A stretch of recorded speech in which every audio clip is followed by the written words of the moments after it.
લીંબુના ખાટા મીઠા અથાણા તો આપણે અનેક બનાવીએ, પણ આ બધા અથાણાનો સ્વાદ ભૂલાવી દે ને તેવી માત્ર 15 મિનિટમાં બની જાય અને આખું વરસ સાચવી શકાય તેવી લીંબુની ચટણી તમે હજુ સુધી જો ન બનાવી હોય ને તો આજના વિડીયોમાં આપેલી બધી બાબતનું ધ્યાન રાખી આ લીંબુની ચટણી બનાવશો ને તો બધા અથાણાનો સ્વાદ પાછળ રાખી દેશે. નાના મોટા બધાને પરોઠા, થેપલા, ભાખરી કે પછી કોઈ પણ ફરસાણ સાથે ભાવે ને તેવી ચટપટી લીંબુની ખાટી મીઠી ચટણી બનાવીએ. આજે લીંબુમાંથી ચટણી બનાવીએ છીએ એટલે અહીં મેં 3 લીંબુ લીધા છે. લીંબુની ચટણી ગમે એટલી બનાવો પણ લીંબુ પસંદ કરવા સમયે આવી પતલી છાલના પસંદ કરવાના જેમાં રસનું પ્રમાણ વધારે હોય છે, તો લીંબુની ચટણી પણ સરસ બને.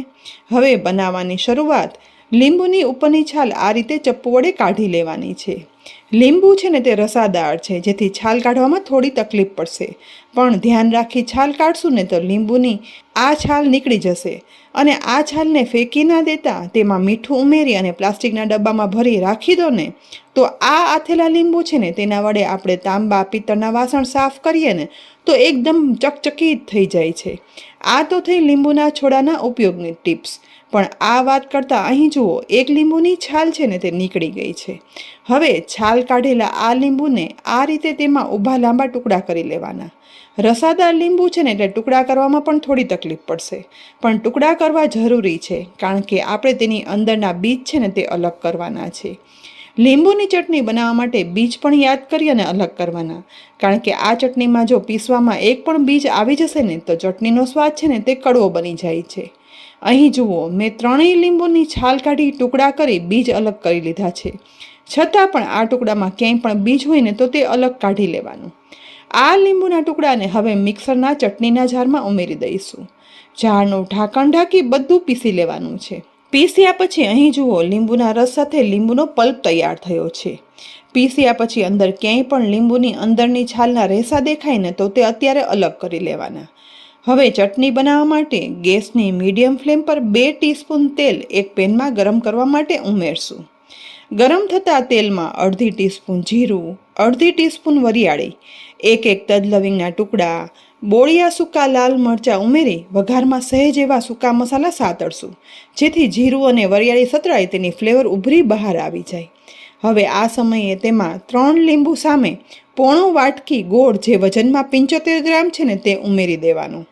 ગોળના બદલે ખાંડ ઉમેરવી હોય ને તો પણ આ જ માપ પ્રમાણે ઉમેરવાની, પણ આજે લીંબુની ચટણી આપણે ગોળમાં બનાવવાના છીએ. ગોળના પણ નાના ટુકડા કરી દેવાના, જેથી ગરમ થતાં ગોળ સહેલાઈથી ઓગળી જાય. બધું મિક્સ કરતાં ગોળ ઓગળવાની શરૂઆત થાય ને એ સમયે સાથે સાથે પીસેલા લીંબુનો પલ્પ પણ ઉમેરી દેવાનો છે. સાથે જ મસાલામાં અડધી ટીસ્પૂન મીઠું, 1 ટીસ્પૂન ધાણા જીરું પાવડર, 1/4 ટીસ્પૂન હળદર પાવડર અને 1 ટીસ્પૂન કશ્મીરી લાલ મરચું પાવડર ઉમેરી બધું ચલાવી મિક્સ કરી દેવાનું છે. આ સમયે ગેસની ફ્લેમ છે ને તે મીડિયમથી લો જ રાખવાની, જેથી લીંબુ સાથે ગોળ ઓગળવા લાગશે અને સાથે સાથે મસાલા પણ ભળી જશે. જો ગેસની ફ્લેમ હાઈ હશે ને તો ગોળ ઓગળી તો જશે, પણ તેનો સ્વાદ છે ને તે કડવો થઈ આખી ચટણીનો સ્વાદ બગાડી નાખશે. લગભગ 2 જ મિનિટમાં બધો ગોળ ઓગળી આ મિશ્રણ લિક્વિડી થઈ ગયું છે. પરંતુ આપણે તો આ લીંબુની ચટણી બનાવી અને આખું વરસ સાચવવી છે, માટે ગેસની લો ફ્લેમ પર આ લિક્વિડી મિશ્રણને થોડું એવું થીક થવા દઈશું. સતત મિક્સ કરતાં ગેસની લો ફ્લેમ પર વધારે 3 થી 4 જ મિનિટમાં મિક્સ થતાં ગોળનું પાણી થઈ અને હવે તે ઘાટું પણ થયું છે. લીંબુનો પલ્પ પણ મિક્સ થઈ મસાલા સાથે મિશ્રણ એકદમ ઘાટું થઈ અને ચટણી તૈયાર થઈ છે. જ્યારે પરફેક્ટ ચટણીનું મિશ્રણ બની જશે ને ત્યારે ઉમેરેલું તેલ જુઓ, લાલ મરચાંના કલર સાથે ઉપર આવી જશે. બસ આ ચટણી વર્ષભર સાચવી શકાય ને તેવી પરફેક્ટ બન્યાની નિશાની છે. તો આ સમયે ચટણીની પેન છે ને તે ગેસ પરથી નીચે ઉતારી દેવાની. નીચે ઉતારીને પણ સહેજ મિક્સ કરવાનું, જેથી પેન ગરમ છે ને તો આ ચટણી છે ને તે વધારે ઘાટી ના થઈ જાય. પરંતુ આ ચટણીને સ્ટોર કરતા પહેલા સાવ ઠંડી થવા દેવી જરૂરી છે, માટે લગભગ 15 મિનિટ આ ચટણી સાવ ઠંડી થઈ જાય ને પછી થોડી વધારે થિકનેસ સાથે એકદમ સરસ બનેલી તૈયાર થઈ ગઈ છે આ લીંબુની ચટણી.